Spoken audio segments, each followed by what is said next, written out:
¿Cuándo vivió el rey David? ¿Cuándo se construyó el segundo templo de Jerusalén? Los grandes profetas de la historia bíblica, ¿en qué siglo predicaron y qué relación tiene su mensaje con las circunstancias históricas en que vivían?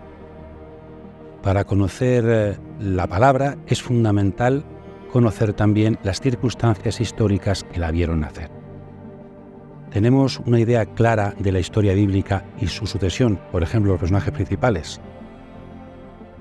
Vamos a intentar hacer una introducción a la historia de Israel para desde allí tener nuevas claves y comprender más profundamente la palabra de Dios que tiene que ver con la historia porque el Hijo de Dios se ha hecho carne, se ha hecho historia para salvarnos. Y por eso, desde la historia, comprendemos también las claves de la palabra. Bienvenido.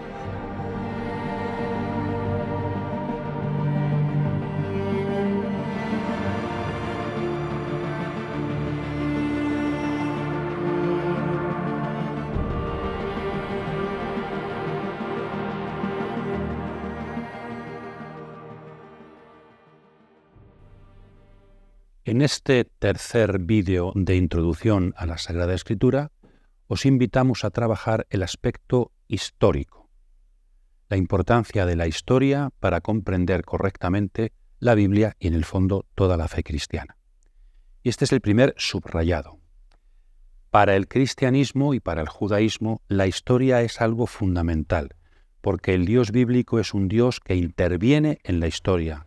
Es el Dios que actúa en la historia y se revela en la historia, que fue lo que puso en duda el racionalismo y por eso la crisis de la modernidad, ¿verdad? Dios puede existir, pero no puede intervenir en la historia, por tanto los milagros y la revelación. No, el cristianismo y el judaísmo subrayan que Dios interviene en la historia y existen los milagros, existe la revelación, existe la encarnación, que es el misterio del cristianismo, Dios mismo metido en la historia como uno de nosotros. Entonces, la importancia de la historia para la Biblia. Otra cosa es que cada texto sea absolutamente histórico. Tenemos que comprender bien, como dijimos, los géneros literarios de la Biblia. Pero la Biblia es la transmisión de una revelación histórica que el Señor ha realizado eligiendo a un pueblo para salvar a toda la humanidad. Bien, entonces la historia, podríamos decir que hay dos o tres, cuando hablamos de historia y Biblia, yo me atrevería a decir tres dimensiones, ¿verdad? Una cosa es la historia de la que se habla, por ejemplo, si se habla de David, estamos hablando en torno al año 1000 a.C. Se habla de David y sus vicisitudes históricas, pero es posible que ese texto no se escriba a pie de obra, no se escriba en ese momento, sino que se escriba unos años o unos siglos después. Entonces, no solamente el texto va a reflejar lo que vivió David, sino las circunstancias históricas que se viven en la época en que se escribe para iluminar esas circunstancias. Por ejemplo, en el libro de la Sabiduría, en la tercera parte de Sabiduría, capítulos 11 y siguientes, se reflexiona sobre el Éxodo, pero teniendo en cuenta, siglo XIII a.C., teniendo en cuenta las circunstancias del siglo I a.C. en los judíos de Alejandría. Entonces, hay una doble vertiente de la historia de la que se habla, pero para iluminar una historia desde la que se habla. Y también podemos decir que hay una tercera dimensión, porque la Biblia, como palabra de Dios, como palabra humana también, pero como palabra de Dios más, habla a todas las historias. Sobre todo habla de Jesucristo, la Biblia se cumple en Jesucristo y desde Jesucristo nos habla a todos los presentes y a todos los rincones de la historia. Entonces, historia, diríamos, de la que se habla, David, Abraham, Jesús, historia desde la que se habla, época en la que se escribe, y también historias a las que se habla por siempre. Yo estoy con vosotros todos los días hasta el fin del mundo. Entonces, cuando hablamos de la historia y la Biblia, tenemos que tener en cuenta esta triple dimensión de la historia con respecto a los textos. Bien, pero vamos aquí una introducción sobre el marco histórico de los textos bíblicos.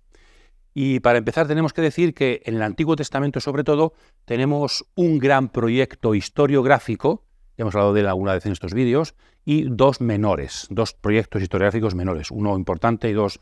Es lo que se llama la historia primaria.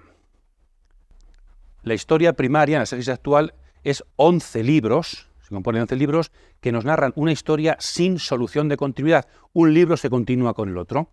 Y son dos bloques, lo que llamamos el Pentateuco, Génesis, Éxodo, Levítico, Números, Deuteronomio, pero después también lo que llamamos profetas anteriores o historia deuteronomista.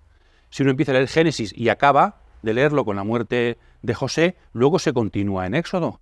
Y Éxodo continúan las leyes en Levítico, y Levítico, que son leyes, continúan en Números, y la historia de Números acaba en Deuteronomio con la muerte de Moisés, pero después Josué continúa el Éxodo y conquista, después llega la continuación de Josué con los jueces, después va apareciendo hasta el exilio en Babilonia, 587 a.C., y todo comienza con la creación, con Adán. Entonces, este es el gran proyecto historiográfico, 11 libros de la Biblia, donde unos se continúan con otros.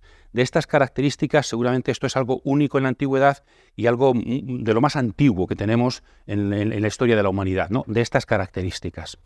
Bien, entonces ahí tenemos muchos datos, aunque no todo sea históricamente en cuanto al género literario, pero tenemos muchos datos que es importante, o sea, podemos relacionar los textos bíblicos con la historia bíblica, eso sí, sabiendo que llegamos hasta el exilio, lo cual significa que en el exilio pasó algo muy importante que hizo reescribir la historia. Después del exilio no tenemos nada parecido en Israel, nada parecido. Tenemos otro proyecto historiográfico porque se llama Historia Secundaria en relación con la primaria, que son los 2 libros de las Crónicas, luego continuados más o menos en los libros de Esdras y Nehemías. Crónicas es la misma versión, otra versión de la misma circunstancia, de la misma historia, desde Adán hasta Ciro, un poquito después del exilio, 539. Desde Adán hasta la vuelta del exilio, pero claro, en mucho menos espacio. De hecho, aquí se cuentan muchas menos cosas. No, desde Adán hasta David prácticamente no se cuenta nada, solamente son genealogías. Y después del Reino del Norte no se cuenta nada, o sea, es mucho más breve. Y luego Esdras y Nehemías nos cuentan algunas misiones de estos 2 personajes después del exilio. Pues nada comparable con lo anterior, ¿verdad? Y luego tenemos 2 libros de los Macabeos, que no son continuación, son completamente independientes, que nos cuentan un poquito de historia del siglo II a.C., de la revuelta macabea frente al imperio seleucida, frente a los helenistas, frente a los griegos. Entonces, 3 grandes proyectos, y luego también en los profetas, también algunos sapienciales, pues se nos habla un poquito de historia. En el Nuevo Testamento, sobre todo con los evangelios, se nos habla también de la vida de Jesús de Nazaret. Pero los textos son una fuente importante para conocer la historia de Israel. Junto con los textos también tenemos otros textos extrabíblicos y también muy importante la arqueología, que nos ayuda mucho a comprender sobre todo el ambiente en el que los libros bíblicos fueron desarrollándose. Entonces, teniendo esto como fondo, vamos ahora a ver cuáles serían los grandes bloques de la historia bíblica, desde Adán hasta el final del Nuevo Testamento.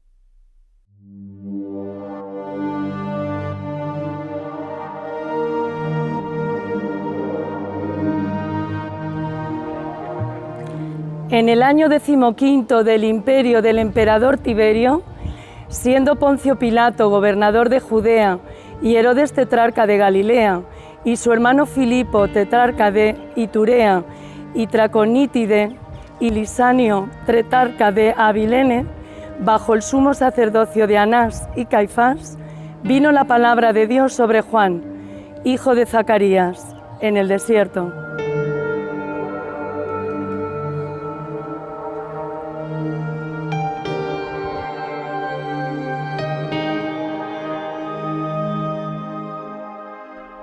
Veamos ahora los grandes bloques de la historia bíblica en 2 partes. Primero, lo que desarrolla la historia primaria desde la creación hasta el exilio. Y después veremos después del exilio, en relación con los textos bíblicos. Una primera parte, que la Biblia habla un poquillo de ella, pero en muy poquitos capítulos, de cientos, miles de años, se habla en 11 capítulos, ¿verdad? Los orígenes, desde Adán hasta Abraham. Son los comienzos de la historia de la humanidad. Se dividen antes del diluvio y después del diluvio. La tradición sacerdotal, como explicamos ya en el vídeo del Génesis, habla de 10 generaciones antes del diluvio, patriarcas prediluvianos, y después llega Noé, y después 10 generaciones postdiluvianas después de Noé.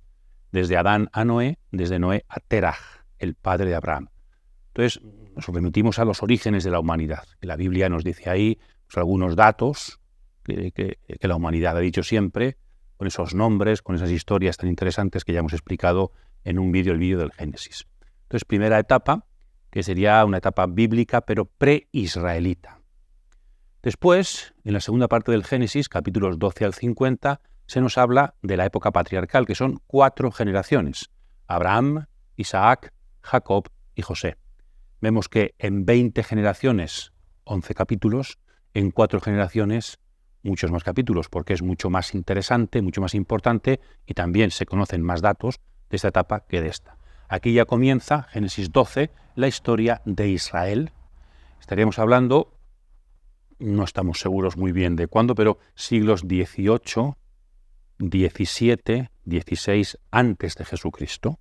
Estamos ya en la época del bronce, muy avanzada. Entonces, esos son los comienzos de Israel, con unos comienzos muy lejanos, ¿no? Es el origen patriarcal, los antepasados remotos de Israel.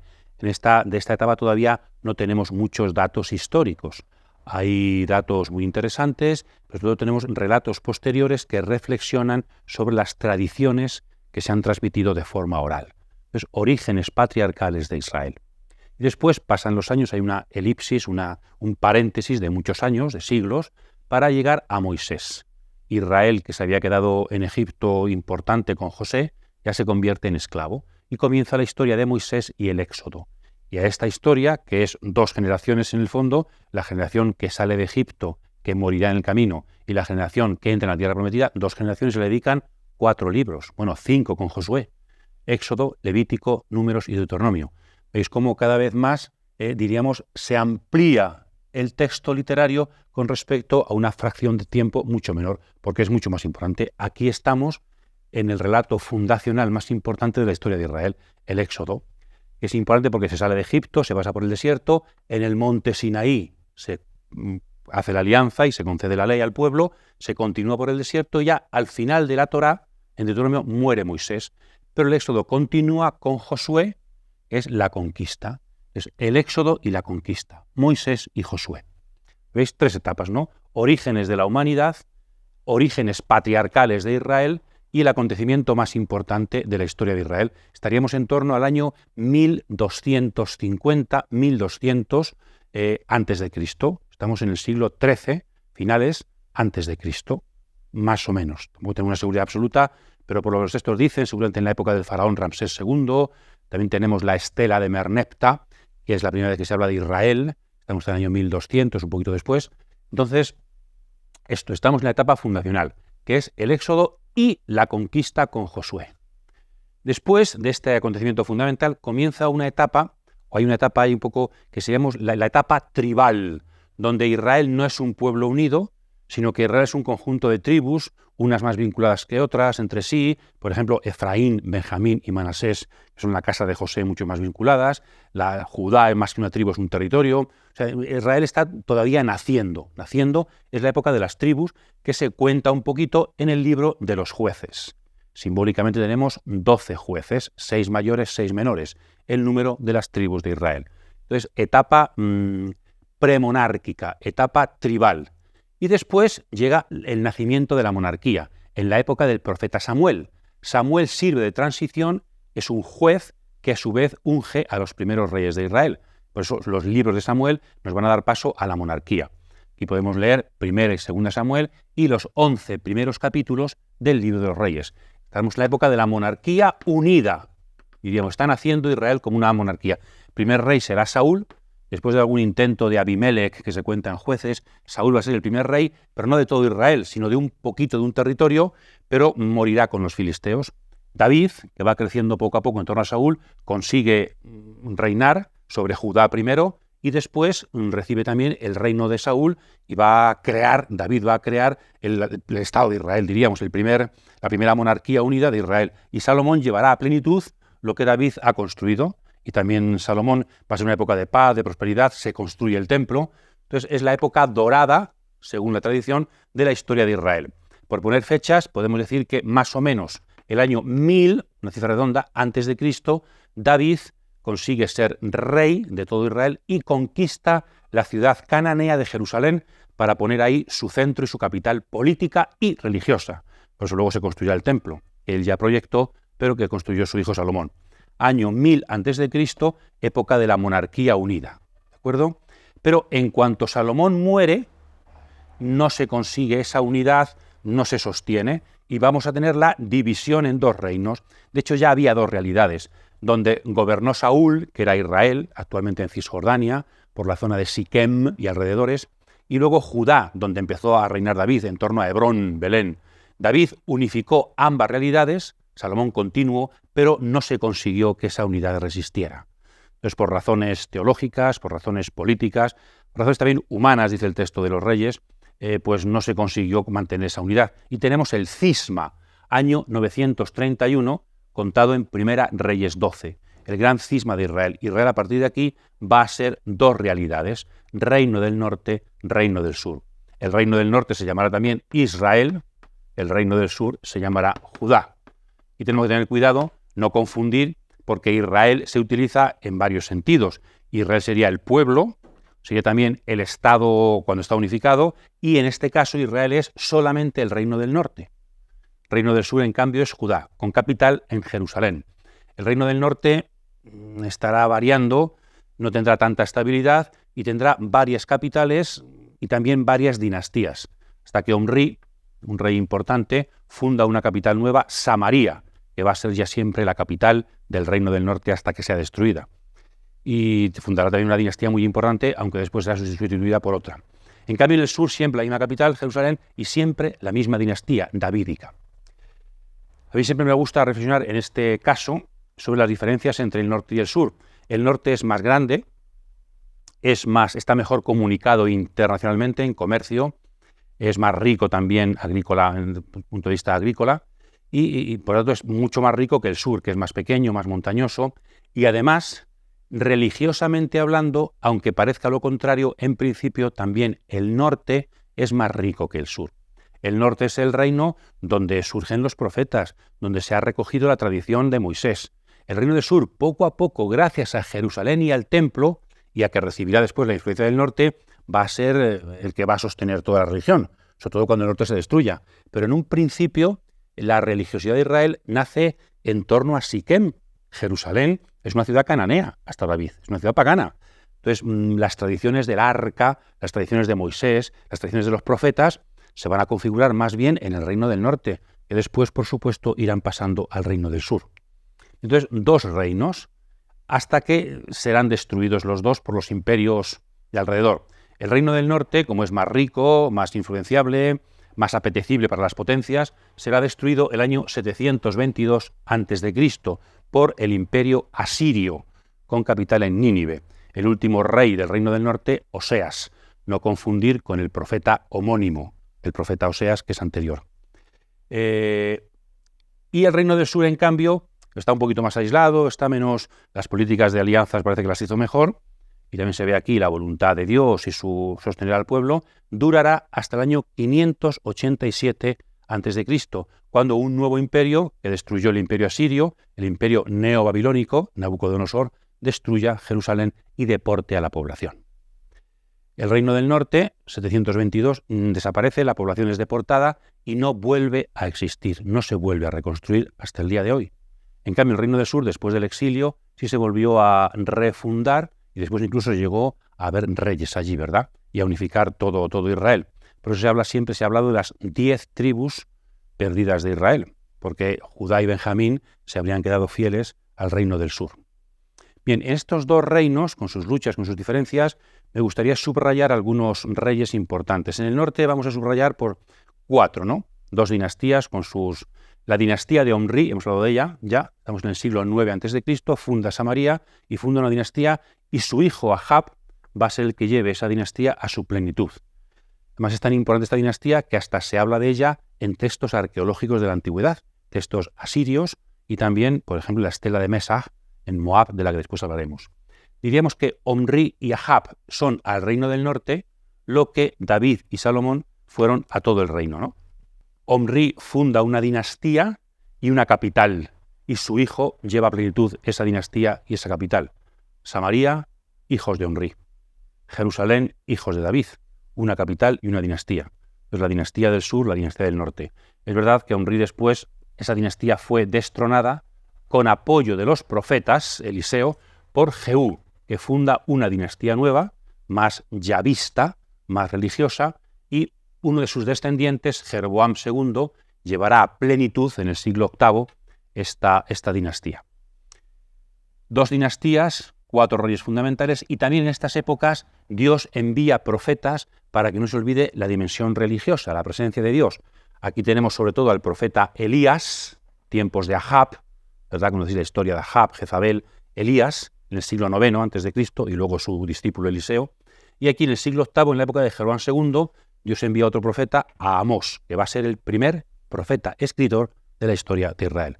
Siglo IX, siglo VIII a.C. Reyes, dinastías y profetas que van intentando vivir en medio de las potencias de la historia hasta que sucumben por la fuerza del imperio asirio. Y en el Reino del Sur me gustaría subrayar 3 reyes, sobre todo al final de este reinado. El rey Acaz, que ahora hablaremos de la guerra siro-efraimita, es donde se pronuncia el famosísimo oráculo del Antiguo Testamento, Isaías 7, el oráculo del Emmanuel. La Virgen está encinta y da a luz un hijo y le ponen por nombre Emmanuel. Estamos en el siglo VIII a.C. Después Ezequías, su hijo, que tuvo que aguantar una invasión asiria que estuvo a punto de costarle el final del reino como en el norte. Y después el gran rey reformador y Josías, que es la plenitud casi del Reino del Sur, pero también el comienzo de su decadencia. Ya a partir de Josías, sus hijos y si algún nieto gobiernan, pero ya van desapareciendo a fuerza de la presencia del imperio neo-babilónico con Nabucodonosor. Digamos una palabra del rey Acaz, porque es muy interesante, la guerra siro-efraimita. Vamos a hablar un poquito de la guerra porque nos dice un poquito cuáles son las relaciones entre el norte y el sur y también cuáles son las relaciones entre Israel y Judá y las potencias extranjeras. Hablemos un momento de esta guerra que fue muy importante, aparece en el libro de los Reyes, contada, aparece en Isaías y fue el contexto en el que se pronunció el oráculo más importante de la historia de Israel.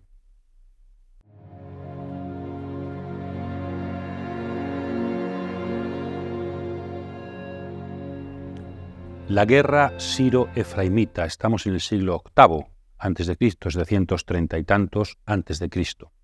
Siro-efraimita no porque luchen Siria contra Efraín, sino que es el nombre que se le da desde la perspectiva de Judá. Veamos.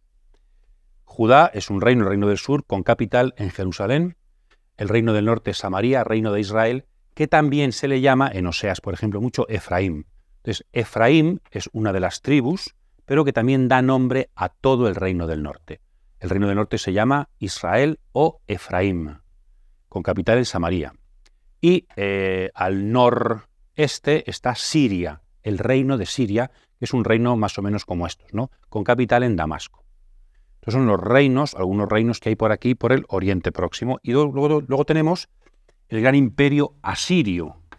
Asiria es el imperio con capital en Nínive, que intenta conquistar toda esta zona para bajar a Egipto y conquistar Egipto. Entonces, ¿qué es la guerra siro-efraimita? Pues ante el empuje asirio, los pequeños reinos no tienen nada que hacer militarmente. Entonces intentan, como tantas otras veces en la antigüedad, hacer una coalición y así juntar fuerzas para oponerse a ese empuje asirio. Entonces Damasco y Samaria están de acuerdo, unen sus fuerzas frente a Siria. Pero Judá no está de acuerdo, no lo tiene claro, no quiere unir sus fuerzas a ellos. Entonces, ¿qué hacen Efraín y Siria? Hacen la guerra a Judá para cambiar al rey en Jerusalén y que el nuevo rey sí una sus fuerzas a la coalición anti-asiria. Entonces, la guerra siro-efraimita, Siria y Efraín nos invaden, es una guerra preventiva, es una guerra preparatoria de otra guerra, para conseguir que Judá se alíe con los reinos pequeños frente a Asiria. Siria y Efraín nos están invadiendo, es la invasión siro-efraimita. Por eso la guerra siro-efraimita contra Jerusalén. Sitian Jerusalén. Y con Jerusalén sitiada se produce el oráculo de Isaías al rey Acaz.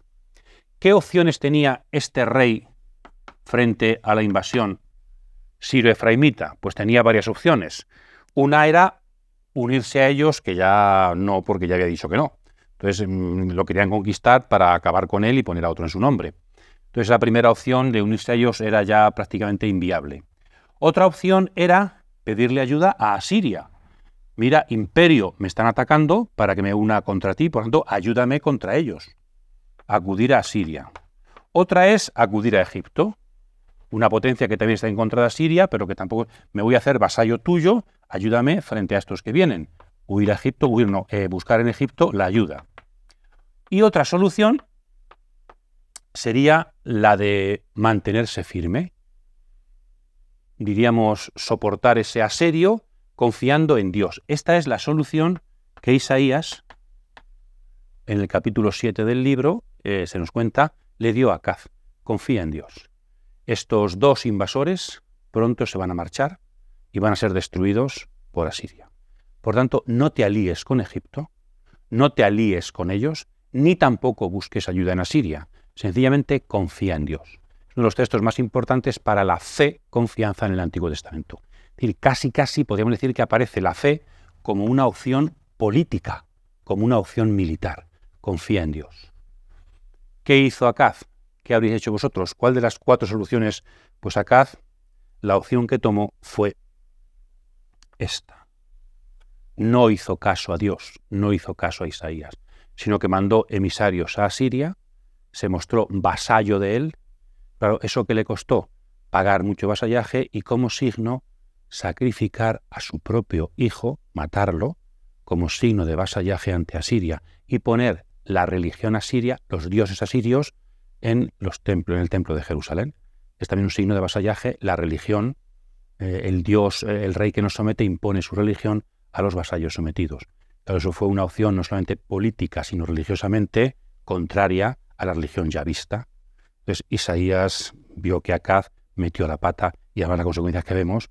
¿Qué pasó después? Eso, pues que Acaz y Judá fue vasallo de Siria y Siria va a ser destruido inmediatamente y un poquito después Samaria va a ser destruido. El hijo de Acaz, Ezequías, eso ya es otra historia, conseguirá, porque Asiria tiene siempre problemas de dinastía. Cuando muere un rey, el siguiente siempre hay problemas dinásticos, problemas de sucesión, pues Ezequías, después de Acaz, sí que consiguió levantar la cabeza un poco y ser algo independiente de Asiria. Por eso, el siguiente rey de Asiria, Senaquerib, invadió Judá cuando ya no existía Samaria ni Damasco, estaban sometidos, invadió Judá y estuvo a punto de conquistarla el año 701 a.C. Pero volvió a pasar lo mismo. Igual que se tuvieron que marchar Siria y Efraín después de sitiar Jerusalén, también Asiria tuvo que marcharse. Senaquerib no pudo conquistar Jerusalén y por eso estos dos acontecimientos, estas dos guerras, van a crear una conciencia en Israel de que Jerusalén, por ser ciudad de Dios, es una ciudad invencible. Después, con Nabucodonosor, con Jeremías, veremos que eso no fue así. Muy interesante en torno a esta invasión posterior de Senaquerib, que todavía hoy se conservan 2 testimonios importantes de aquella guerra. Ezequías reforzó la muralla para defender los barrios nuevos que se habían creado en Jerusalén por los refugiados del norte y también hizo un túnel para abastecer de agua a la ciudad con la piscina de Siloé. Todavía hoy se puede visitar el túnel de Ezequías de 500 metros, 500 y pico, y los restos de la muralla en el barrio judío. Entonces la arqueología que también nos habla de la historia, de esas guerras y esas confianzas y menos confianzas religiosas en los reyes de la historia bíblica. Temas interesantísimos que están, diríamos, palpitando en los textos bíblicos y en los restos arqueológicos que aún podemos visitar.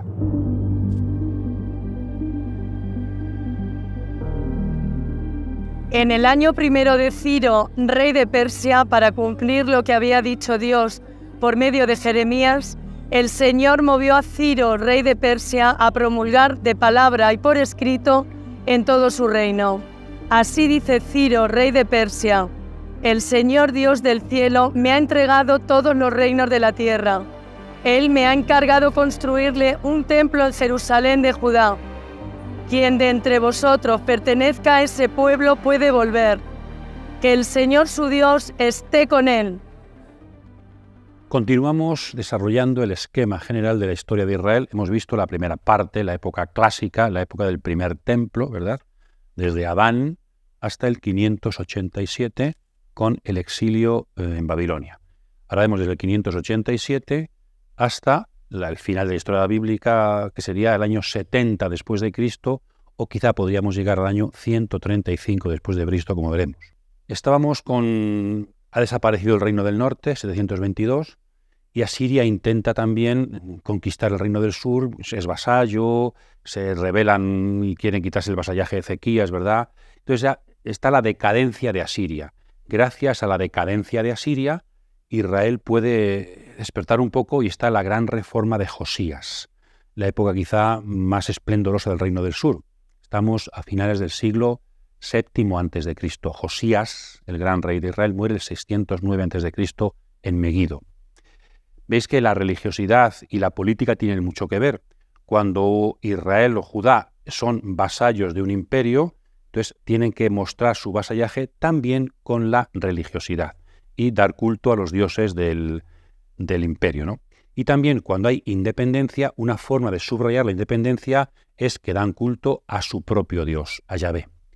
Entonces, Josías, por ejemplo, es el que mejor se ve. La reforma religiosa tiene que ver con la independencia política.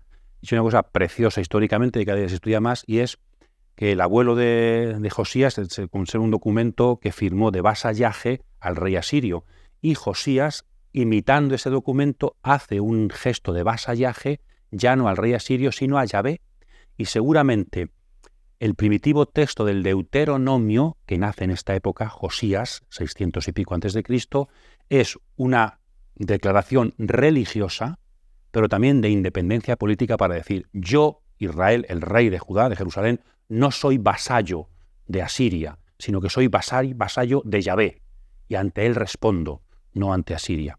De hecho, Josías, como el reino del norte ya no existe, intentó también, en horas bajas de Asiria, intentó extender el territorio de Judá hacia el norte para recuperar el reino, el territorio de todo el reino de su antepasado David. Entonces, con Josías hay un renacer, es un nuevo David, que además con reformas religiosas se escriben textos muy importantes en esta época, Deuteronomio, y una gran reflexión sobre la historia bíblica. El problema es que cuando el faraón Necao pasaba por su territorio para defender a Siria frente al nuevo imperio que estaba surgiendo, Nabucodonosor, pues ante el faraón Necao, en Meguido, le salió al encuentro a Josías y Necao mató a Josías, lo cual sería seguramente un jarro de agua fría como nunca en la historia de Israel, porque el mejor rey, cuando todo iba perfecto, resulta que muere en circunstancias un poco pues inútiles, extrañas, estúpidas, no habría hecho falta, ¿verdad? Pero ahí muere Josías. Hay quien interpreta que ese fue el momento 609 ya del comienzo de la decadencia absoluta. El Asiria desaparece. Quizá la fecha principal, luego veremos, es el 605 a.C., la batalla de Carquemis, cuando Nabucodonosor ya acaba con toda resistencia del imperio asirio. Pero ahora el problema se llama Babilonia, se llama Nabucodonosor. Entonces Nabucodonosor se extiende y llega hasta Judá, que todavía existe. Y en Judá lo que quiere es vasallaje. Entonces Judá al principio pues hace vasallaje, pero se rebela un poco, y entonces en el 598 hay una primera conquista casi pacífica de Jerusalén, y entonces pone él a un rey a su gusto, Nabucodonosor. Pero luego ese rey, se rebela. Y hay una segunda invasión y destrucción de Jerusalén y deportación de lo principal de la población. Es decir, los imperios en un primer momento aceptaban el vasallaje, si había una pequeña rebelión, quitaban al rey y ponían a otro, y si aún así se rebelaban, pues ya destruían todo y ponían un gobernador, que fue lo que se hizo, ¿no? Aquí cambiaron de rey, se puso como rey a un tío del rey Jeconías, a un hijo de Josías, pero ese rey, hemos dicho, Sedecías, a su vez se rebeló, y entonces fue destituido y se puso un gobernador ya. Y se destruyó Jerusalén, se deportó a la población. Esta es la gran deportación. Hubo una pequeña deportación antes. En este año el rey legítimo, Jeconías, fue deportado a Babilonia y se puso en lugar a su tío. Y también fue desterrado con Jeconías el profeta Ezequiel. Dios va a querer que en el exilio Ezequiel acompañe a los exiliados. Y en cambio en Jerusalén se va a quedar el profeta Jeremías. Bien, después de este primer exilio pequeño se produce el gran exilio y la destrucción de Jerusalén y del templo. Digamos una palabra de Jeremías, que vivió la época esplendorosa en su juventud de Josías, el rey Josías, y después vivió todo el final, ¿verdad? Todo el final. ¿Qué recomendaba Jeremías en nombre de Dios? Y cuando está sucediendo todas estas cosas, claro, ¿cuál es la voluntad de Dios? Viene un imperio que nos invade, ¿qué hacemos? Isaías le dijo a Acaz, ¿os acordáis de Rasur y Famita? No temas, tú confía. Y el signo de la confianza es que una mujer embarazada, que es lo más débil en un bebé, va a dar a luz un hijo y no le faltará comida.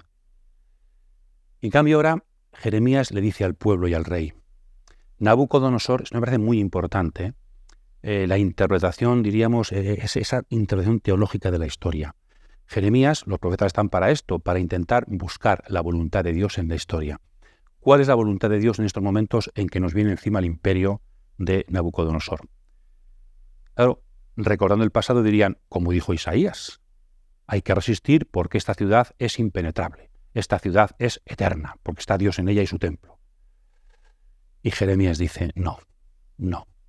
En su tiempo, hace unos años, Dios quiso que resistierais, pero hoy la voluntad de Dios es que os rindáis al extranjero, a Nabucodonosor. Sois un pueblo pecador y por tanto os va a llegar el castigo. ¿Y cuál va a ser el castigo que Dios quiere? Un castigo menor, un castigo pequeño, ser súbditos de Nabucodonosor. Tenéis que aceptar ese castigo de Dios. Si no aceptáis ese castigo menor, que es voluntad de Dios, os va a llegar el castigo mayor, que va a ser la destrucción. Muy interesante esto, ¿eh? La voluntad de Dios no es vamos a vencer al enemigo, no.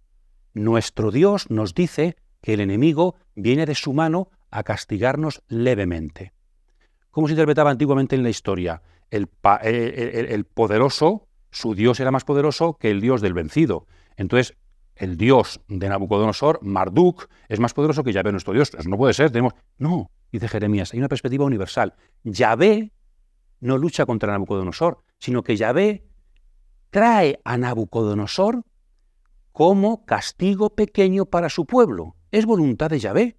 Por tanto, aceptad el castigo pequeño. ¿Qué sucedió otra vez? Que Israel no hizo caso y entonces dijeron que Jeremías era un ateo, no confiaba en Dios, lo encerraron, casi lo matan y al final, por no aceptar el castigo menor, llegó el desastre. Nabucodonosor, ante el pueblo que se rebela con su rey, conquista y destruye Jerusalén. Perspectivas de Isaías y Jeremías muy diferentes para que comprendamos la voluntad de Dios en la historia. A veces, quizá no solamente en aquella época, es voluntad de Dios que su pueblo pecador asuma ciertas derrotas para poder seguir adelante.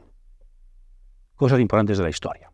Bien, ahí comienza el exilio en Babilonia. No fueron deportados todos los judaítas, todos los de Jerusalén, fueron deportados los principales nobles, herreros. Entonces tenemos aquí una doble realidad. Va a haber gente en Jerusalén, el pueblo llano, y va a haber gente exiliada. Si queréis leer un poquito el espíritu de cada uno de ellos, el Salmo 137, muy bonito, un poquito vengativo al final, es la espiritualidad de los deportados. También el profeta Ezequiel habla mucho del espíritu de los deportados. Y el libro de las Lamentaciones, 5 lamentaciones preciosas, nos dice cuál era el espíritu de los que se quedaron en Jerusalén y cómo van al templo a rezar ante el desastre, con cierta pequeña esperanza. Es la época del exilio, que dura del 587 al 539. ¿Por qué? Como decimos en nuestra tierra, no hay mal que 100 años dure. Nabucodonosor acabó con el imperio asirio y ahora un nuevo imperio que se está forjando, Persia, los medos y los persas, Ciro va a acabar con el imperio de Babilonia.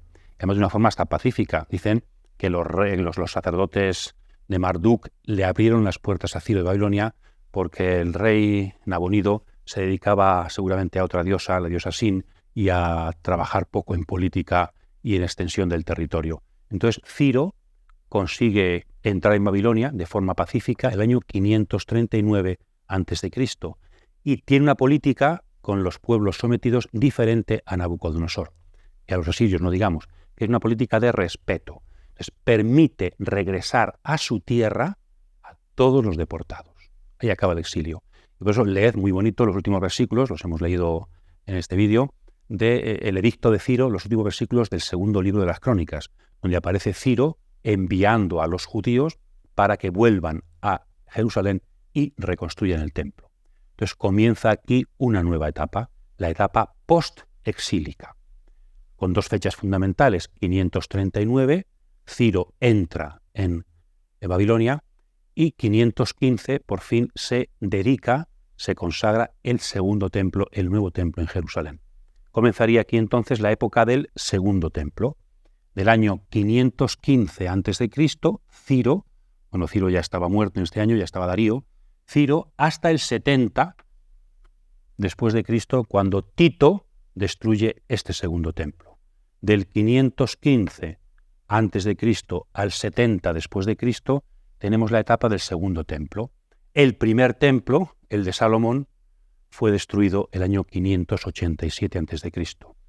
A esta etapa también se le llama judaísmo.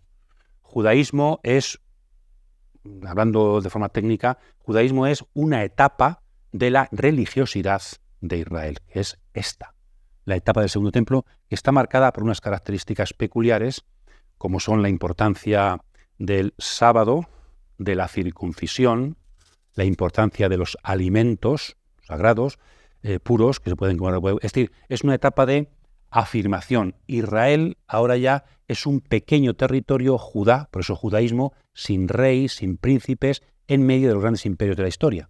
Entonces, ¿cómo sobrevivir como pueblo pequeño de la alianza en medio de ese mare magnum de los imperios del mundo?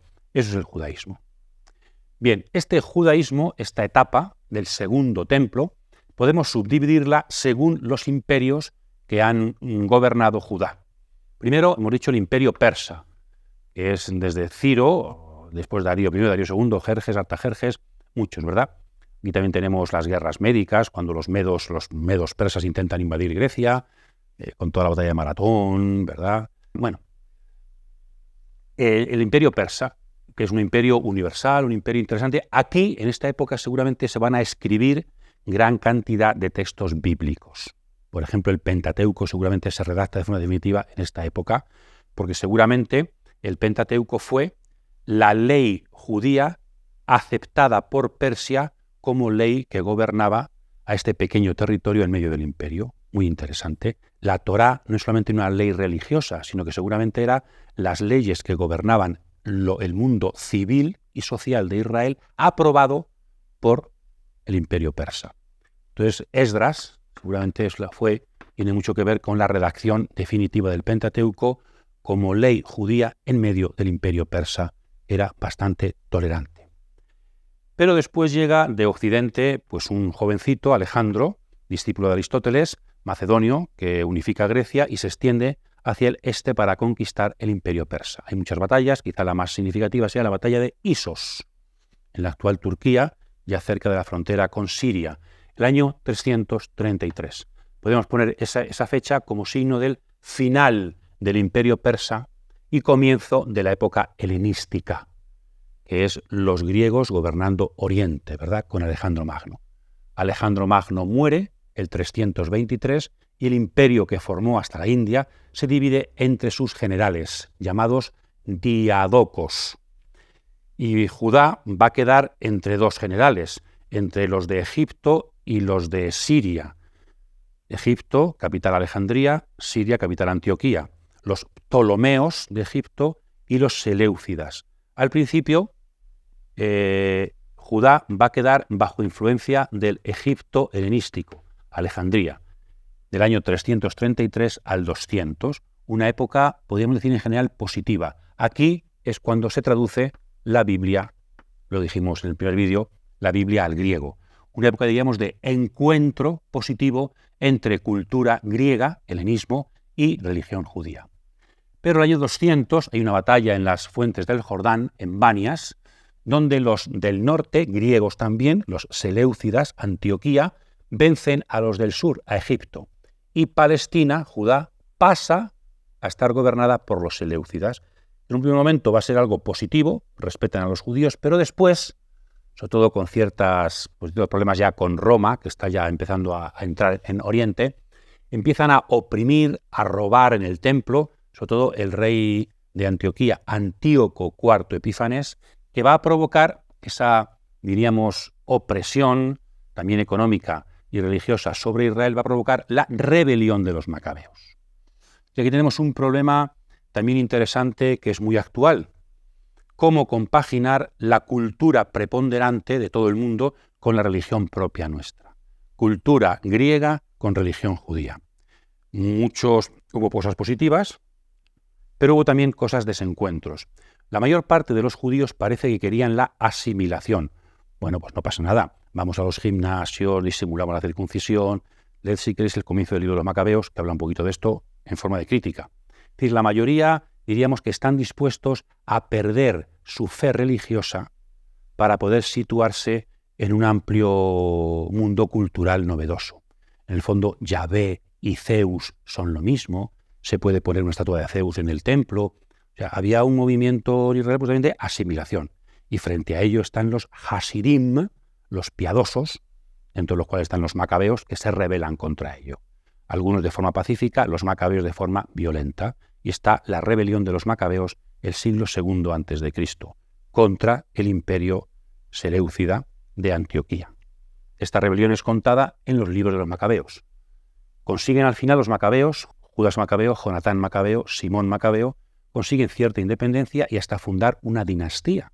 Los hijos de Simón y los hijos de sus hijos van a ser reyes. Se llama la dinastía Asmonea. Porque Judá va a conseguir cierta independencia, porque el mundo de Antioquía, el mundo griego, está en decadencia, porque una potencia nueva llega, que es Roma. Entonces, como hay un respiro, pues pueden fundar en Judá un reino independiente judío. Desde antes del exilio no había habido reyes. Se está recomponiendo el reino de Israel, el reino de Judá en el sur, desde antes del exilio.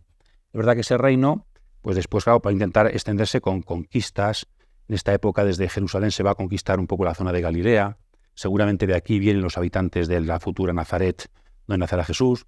A veces se obliga a circuncidarse a la gente. Bien, son épocas no siempre del todo positivas, pero bueno, es una etapa en la que Judá consigue Jerusalén, consigue su independencia y tiene una dinastía. Luego hay luchas dinásticas, y esas luchas dinásticas entre hermanos, la dinastía Asmonea, llega a Roma y entra en Jerusalén, año 63, el general Pompeyo, y comienza una nueva etapa en la historia de Israel. Acaba la etapa griega, la etapa helenística, un poco de forma de fracaso, y comienza la etapa romana. Roma toma posesión. ¿Qué hace Roma? Pues organizar el territorio, más le interesa mucho, a Roma le interesa Judá, porque es el territorio más oriental del imperio, y está de frontera con los partos, que eran grandes enemigos de Roma. Pues ahí hay gente inteligente, un idumeo, no judío, Antípater, va a conseguir que él y sus hijos sean bien vistos por Roma, y tenemos aquí una figura fundamental, Herodes el Grande, natural idumeo del sur, natural de Marisa, al sur de Judá, que va a conseguir ser nombrado por Roma rey de Jerusalén, rey de Judá, el año 40 a.C. Luego tendrá que ir y conquistarlo con tropas romanas. Entonces, la etapa de Herodes el Grande, va a ser del 40, 37 a.C. hasta el 4, que muere antes de Cristo, una etapa de esplendor político y social, podríamos decir, sobre todo constructivo, en Israel. Es el signo de la presencia romana. Herodes, de hecho, estamos en la época de Augusto, intenta construir en Judá una especie de imitación de Roma. Todo el mármol, que era el símbolo de las construcciones de Augusto en Roma, lo intenta Herodes poner en Jerusalén, en la zona de Jerusalén, y de hecho construye como gran escaparate de su reino el puerto y la ciudad de Cesarea del Mar, con un templo dedicado a la diosa Roma y el dios Augusto. Entonces, eso, Judá como fiel vasallo del proyecto de Augusto en Roma. La etapa de Herodes. En la época de Herodes nació Jesús de Nazaret, según los evangelios, y Herodes murió, sabemos, 4 a.C. Por tanto, Jesús nació antes de Cristo. Sabéis que aquí hubo un problema porque la gente no se enteró cuando nació Cristo, sino que fue siglos después cuando se quiso poner la fecha. Dionisio el Exiguo se equivocó en unos años y por eso el año 0 está un poquito descolocado. Jesús nació antes del año 4 a.C., quizá el año 6, año 7 a.C. Y parece también Parece claro que Jesús murió el año 30 después de Cristo, ya después de la muerte de Herodes y con sus sucesores, Herodes Antipas, Josué Arquelao. Bien, Israel sigue siendo vasallo de Roma, y el año 70, el año 66-67, hay una rebelión de los judíos contra el Imperio Romano que está oprimiendo al pueblo, y la guerra judía, contada por Flavio Josefo. ¿Y esa guerra cómo acaba? Pues con Vespasiano luchando, con las tropas romanas frente a los judíos rebeldes. Vespasiano tiene que irse a Roma porque es nombrado emperador, y su hijo Tito se queda al frente de las tropas. El año 70, Tito, en agosto, entra en Jerusalén, destruye la ciudad y el templo. Hasta el día de hoy. Tenemos el arco de Tito en romano, el arco de Tito en los foros romanos, donde aparece en la parte interior un alto relieve con la menorá judía, el candelabro de 7 brazos, que los romanos portan como signo de la victoria sobre la rebelión judía. Ahí Flavio Josefo dice que fue culpa de los celotas, que fue culpa de que no supieron aceptar y dialogar bien con los romanos. Año 70. Después hubo unos... Israel y Judá están un poquito oprimidos, y hay una segunda rebelión mucho más leve de Bar Kokhba, el hijo de la estrella, Simón Bar Kokhba, que es también sofocada por Adriano, el emperador, el año 135 después de Cristo. Y Adriano, ya para borrar toda huella, va a cambiar el nombre de la ciudad, ya no es Jerusalén, sino Aelia Capitolina. Va a cambiar el nombre del país, como decíamos en la geografía, ya no es Judá, ya no es Israel, sino que es Palestina. Y deporta a los judíos hacia el norte, hacia donde quieran irse. Solamente con el emperador cristiano Constantino, los judíos podrán volver a rezar a Jerusalén. Comienza a partir del 70, entonces, una nueva etapa en la religión judía, la etapa postbíblica, diríamos, la etapa sin templo. Estamos aquí con el segundo templo y la etapa sin templo. Todos los grupos que había en Israel desaparecen menos uno. Los celotas desaparecen, los saduceos sin templo pierden su sentido, los esenios sin Qumran desaparecen, solamente quedan los fariseos, que refundan la religiosidad de Israel. Y hay un nombre fundamental, Johanan ben Zakkai, que escapó para desde Jerusalén haciéndose pasar por muerto y fundó en Yabnía, cerca de la costa, una escuela, y ahí se va a refundar el judaísmo. Por eso aquí comienza la etapa que se llama judaísmo rabínico, que llega hasta el día de hoy. Entonces tenemos aquí eso, un resumen, especialmente empecemos con lo más y luego a lo menos, de este post-exilio que es el segundo templo, que se subdivide en 3 grandes bloques: época persa, época helenística y época romana.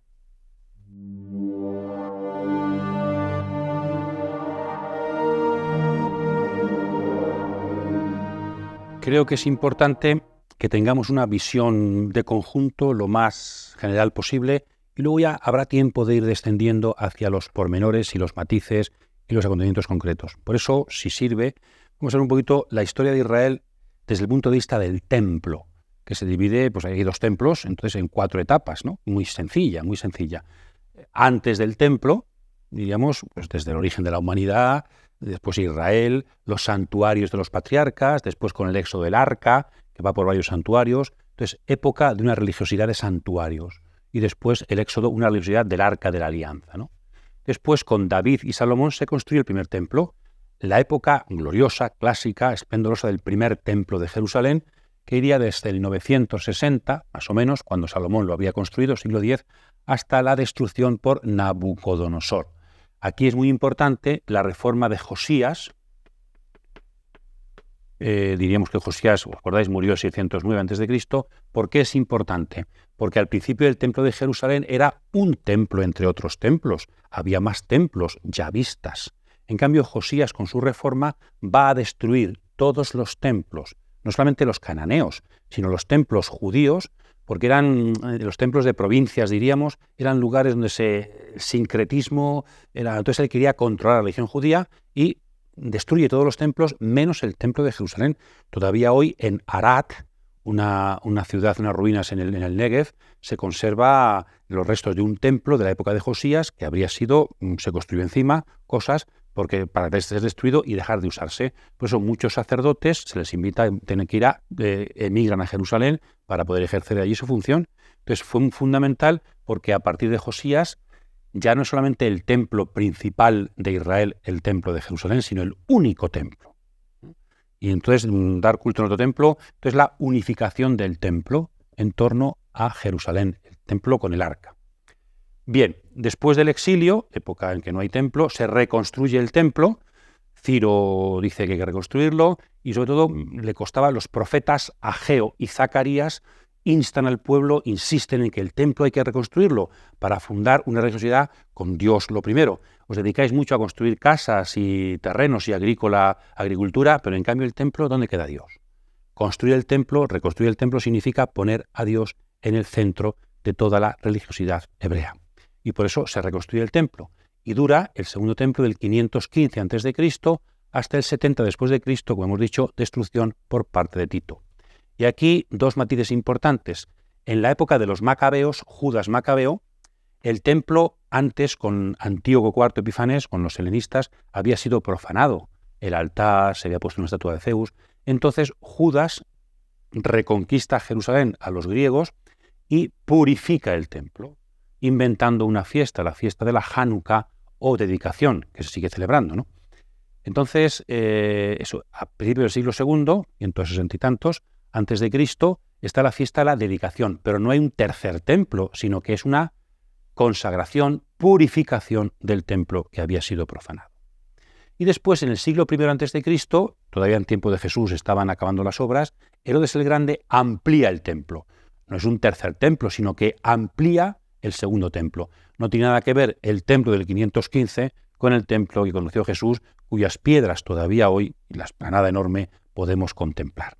Entonces ese es el segundo templo que Jesús conoció y que fue destruido por Tito. Destruido no del todo, porque era tan imponente que todavía muchas piedras ahí se conservan. Entonces, época del segundo templo, y a partir del 70 tenemos la época sin templo, la era común, hablan los judíos, el después de Cristo, que decimos nosotros, ¿verdad?, es el judaísmo rabínico. Parece que en tiempo de Juliano el Apóstata, el Imperio Romano, siglo IV, hubo un intento de reconstruir el templo, una idea pero al final no se llevó a cabo. Después ya sabéis que allí, pues en la época bizantina no había nada, y cuando llegaron los musulmanes construyeron allí dos mezquitas en la explanada del templo de Herodes, que todavía hoy pues allí se pueden visitar, que son preciosas, ¿verdad? Es lo que hoy ocupa la explanada del antiguo templo del tiempo de Jesús. Entonces, 4 etapas en la historia de Israel desde el punto de vista del templo. Digamos, los antecedentes religiosos con los santuarios y el arca, patriarcales y tribales. Después el templo, que tiene que ver con la monarquía, ¿verdad? También después con los profetas que critican el templo, quieren que el templo se purifique. Destrucción y reconstrucción, segundo templo, la época del judaísmo. Y después, sin templo, judaísmo rabínico. Un resumen sencillo de la historia de Israel desde esa esencia religiosa, desde ese corazón donde simbólicamente habita Dios, el templo de Jerusalén.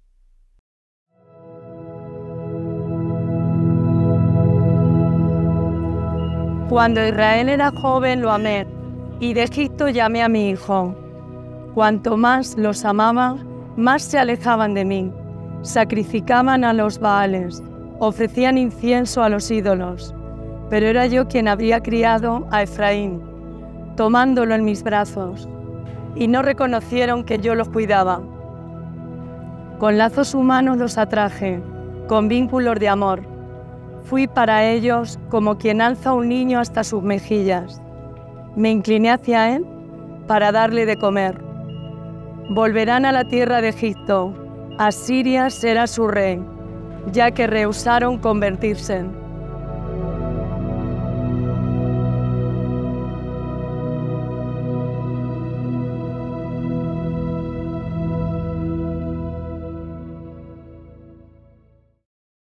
Otra forma de tener una visión de conjunto de la historia de Israel sería en relación con las potencias con las que ha tenido que relacionarse, ¿no? A veces de forma positiva, otras de forma bastante negativa, incluso con destrucciones, conquistas, guerras. Aquí no hay fechas a lo mejor exactas, pero tenemos eso, pues en grandes. También es importante esto no solamente por el punto de vista histórico, sino teológico. Y es que Israel sabe que su elección tiene que ver con las demás naciones. Dios ha elegido a esta nación entre las demás, pero para que sean bendecidas las demás. Entonces, ¿cuál tiene que ser la actitud de este pueblo elegido para que los demás sean bendecidos cuando la historia está rota y está llena de violencias? Pues no es fácil. Pero la relación con las potencias extranjeras tiene una dimensión histórica y un componente fundamentalmente teológico. Al principio, la relación, quizá podríamos hablar de una etapa todavía más antigua, antes de que exista Israel. Entonces, la relación también con Mesopotamia, pues también hay una relación con Mesopotamia de la Biblia, ¿no?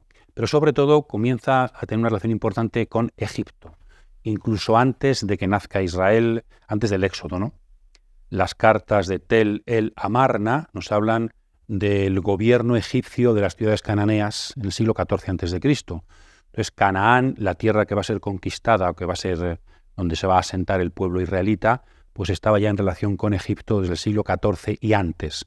Las campañas del faraón Tutmosis III, está muy en relación con Egipto cuando comienza la historia más concreta de Canaán. Después también Israel va a estar muy en relación con Egipto, salen de Egipto, Salomón se casa con una princesa egipcia, la sabiduría egipcia, Egipto siempre como lugar de refugio. El que se rebela contra el hijo de Salomón, Jeroboam, y funda el reino del norte, se refugió también en Egipto, en relación con Egipto. Después ya en los siglos 9, 8 sobre todo, 7, hasta que es destruida en el 612 a.C. Nínive, está el imperio asirio, que va a ser un imperio sobre todo militar, opresor, que va a tener como vasallos a estos reinos de Judá y de Israel, pero que va al final a intentar destruirlos, ¿no? Además era un imperio pues que se portaba muy mal con sus súbditos, ¿no? Eran ciertamente violentos. Asiria, las relaciones tensas con Asiria, en lo que comprendemos el final del reino del norte, las vicisitudes de los reyes del sur, intentando independencia, intentando pues alianzas con Egipto, Asiria. Después, muy leve, duró muy poco, pero fue también muy intenso, fue la destrucción de Jerusalén, el imperio neo-babilónico, con Nabucodonosor sobre todo.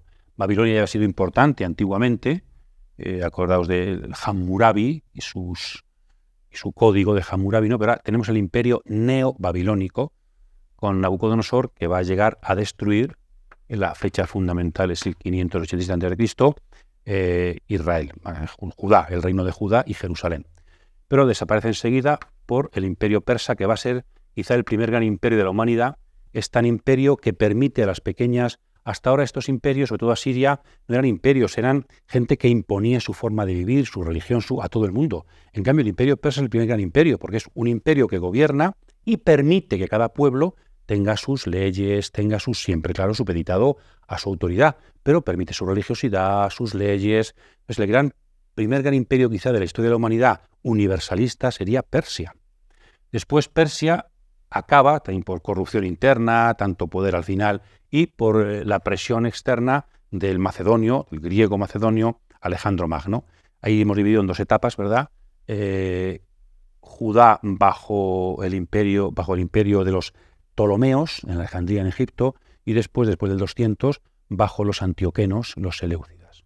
Y después del 63, Israel, el pueblo de Israel, Judá, está bajo el dominio de Roma.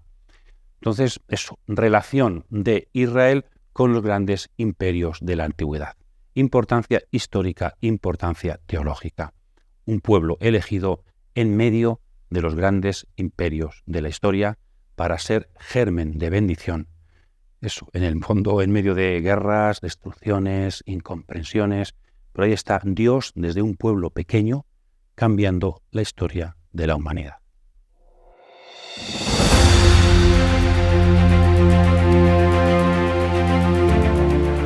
Hemos trabajado la historia para comprender un poquito mejor los textos bíblicos, pero esperamos que sean muchas las preguntas que queden y también esperamos que quede por nuestra parte un esfuerzo de síntesis para tener más amplia o más breve, pero una perspectiva de la historia bíblica. De esta forma también nos ayudará a comprender mejor el misterio de la salvación, cómo Dios ha dejado sembrada la historia de misericordia, de bendición, a través de sus profetas, a través de sus reyes, a través de la gente sencilla, a través de los sufrimientos de la historia. Seguimos trabajando, seguimos escuchando, seguimos mirando, porque queremos descubrir en la historia las claves de la palabra. el camino de Dios en medio de la historia de los hombres. Feliz semana a todos.